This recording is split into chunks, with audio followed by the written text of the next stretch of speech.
আসসালামু আলাইকুম প্রিয় দর্শক, শেষ পর্যন্ত যেটা ভেবেছিলাম, যেটা সবাই ভেবেছিল, যেটা নিয়ে সবার মধ্যে একটা দ্বিধা ছিল, সেটাই ঘটেছে এভাবে যে জামায়াতের নেতৃত্বে যে 11 দলীয় জোট হয়েছিল সেই জোটটা ভেঙে গেছে।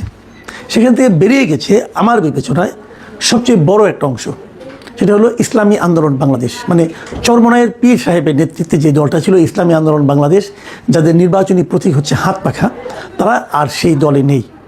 অথচ ইন্টারেস্টিং হলো, এই দলের মূল উদ্যোক্তা কিন্তু ছিল ইসলামী আন্দোলন বাংলাদেশ।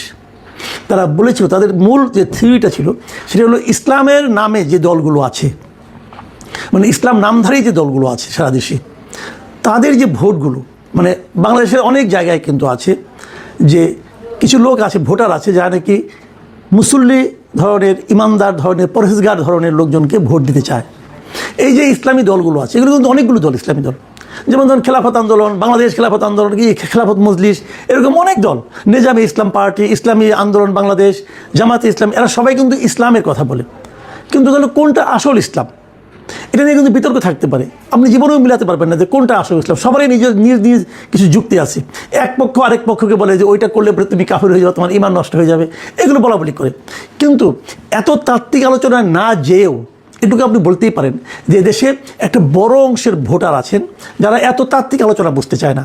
তারা কেবল বুঝতে চায় যে কোন দলগুলোর নামে ইসলাম শব্দটা আছে, এবং তারা মনে করে তারা ইসলামকে আরও সুদৃঢ়ভাবে প্রতিষ্ঠার জন্য অথবা রাষ্ট্রীয়ভাবে ইসলামী শাসন কায়েমের জন্য তারা হয়তো বা কাজ করছে। এই একটা ধারণা থেকে তারা ইসলামী দলগুলোকে ভোট দেয়। এখন যদি এই 7-8টা ইসলামী দল আলাদা আলাদা প্রতীক নিয়ে আলাদা আলাদাভাবে নির্বাচন করে, তখন যে লোকেরা ইসলামী দলকে ভোট দিতে চায় তাদের ভোটগুলো কিন্তু ভাগ হয়ে যায়। এই জিনিসটাকে মাথায় রেখে, এই চিন্তাটাকে মাথায় রেখেই তারা ওয়ান বক্স পলিসি করেছিল। যে তারা বলেছিল যে ইসলামকে ভালোবেসে যারা ভোট দেয়, প্রকৃত পরহেজগার লোকদেরকে যারা ভোট দিতে চায়, সৎ লোককে যারা ভোট দিতে চায়, সেই ভোটগুলো যেন ভাগ না হয়, সেই ভোটগুলো যেন একটা বাক্সে পড়ে। এই ছিল তাদের থিওরি। এবং এই থিওরি যখন যে তারা অগ্রসর হলো, তখন অনেকেই ভেবেছিলেন যে এটা হয়তো একটা বড় এবং শক্তিশালী জোট হবে, অন্ততপক্ষে ভোটের বিচারে। সেভাবেই চলছিল। কিন্তু এর মধ্যে নতুন আরও 3টা দল যোগ দিল। প্রথমে ছিল 5টা দল। প্রথম 5টা দলের মধ্যে কিন্তু জামাত ইসলাম ছিল না। জামাত ইসলাম পরে এসে যোগ দিয়েছে। জামাত ছিল 6 নম্বর দল, তারপরে আরও 2টো 8টা, তারপরে আসলো 3টা। এখন এইখানে কিন্তু কতগুলি বিরোধ তৈরি হওয়া শুরু হলো। যখন 3টা আসলো, নতুন 3টা আসলো, এটা কে আসলো? এনসিপি, আর একটা এবি পার্টি, আর একটা এলডিপি। এলডিপি হলো অলি আহমেদ সাহেবের দল, যারা নাকি সারা জীবন এই জামাত ইসলামকে গালাগালি করেছে, তারা এলেন। এখন এই বিষয়টা নিয়ে কিন্তু ইসলামী আন্দোলন হ্যাপি ছিল না। আনহ্যাপি হলেও সিট ভাগাভাগি নিয়ে আমরা দৃশ্য তো দেখেছি যে ইসলামী আন্দোলন চেয়েছে 50টা, তাদেরকে অফার করা হয়েছে 45টা অথবা 40টা। এটা নিয়ে ঘাপটা, এটা নিয়ে টানাটা। কিন্তু আমি যতটুকু জানি, আমি বিভিন্নভাবে বিভিন্ন সোর্স থেকে, এবং সব দলিতে কিছু লোকজন পরিচিত আছে, ভেতরে যে কথাটা আমি শুনেছি সেটা একটু শেয়ার করতে চাই।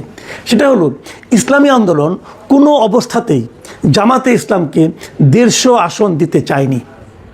ইসলামী আন্দোলনের প্রথম বক্তব্যটা ছিল জামাতে ইসলামের মনোনয়নের সংখ্যা, মানে যতগুলি আসনে তারা মনোনয়ন দেবে, সেই সংখ্যাটা যেন 150-র চেয়ে কম হয়। মানে যা নমিনেশন দিল, যদি সবগুলিও পাস করে যায়, তাও যেন জামাতের এমপি সংখ্যা 150 না হয়। এই ছিল ইসলামী আন্দোলনের মূল বক্তব্য। এটা ভুলও হতে পারে, কিন্তু আমি এটা একদম কনফার্ম হয়ে বলছি না, কিন্তু এরকম কথা আমি শুনেছি।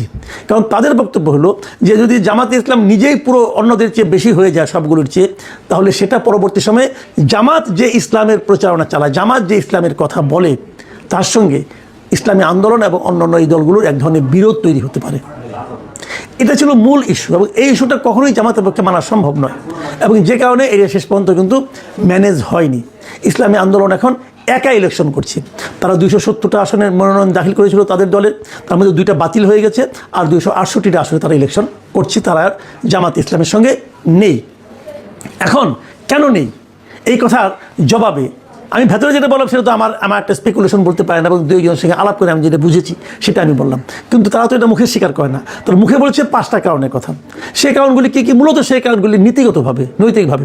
যেমন তারা বলার চেষ্টা করেছে যে জামাতে মানে ইসলামী আন্দোলন তারা চাচ্ছে যে একটা ইসলামী শরিয়া শাসন কায়েম হবে যদি তারা ক্ষমতায় যায়, কিন্তু জামাত বলছে তারা শরিয়া আইনে দেশ পরিচালনা করতে চায় না, তারা প্রচলিত আইনে করতে চায়।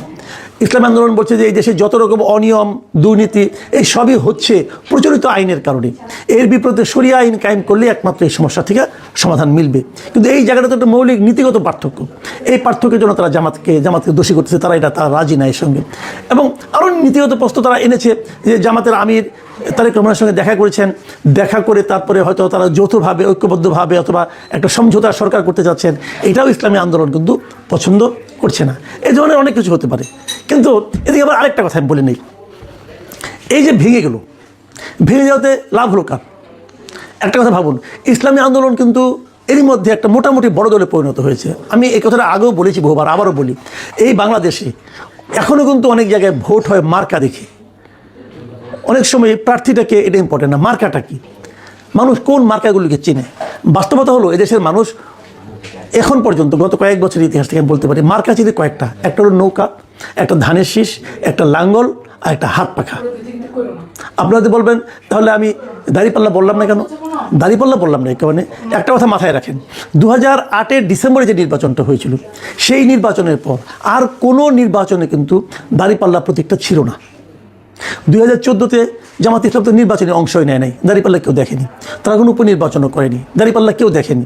2018 নির্বাচনে ততদিনে দাঁড়িপাল্লা প্রতীকটা নিষিদ্ধ হয়ে গিয়েছিল। তখন জামাতে যারা নির্বাচন করেছিল তারা ধানের শীষ প্রতীকটি নির্বাচন করেছিল।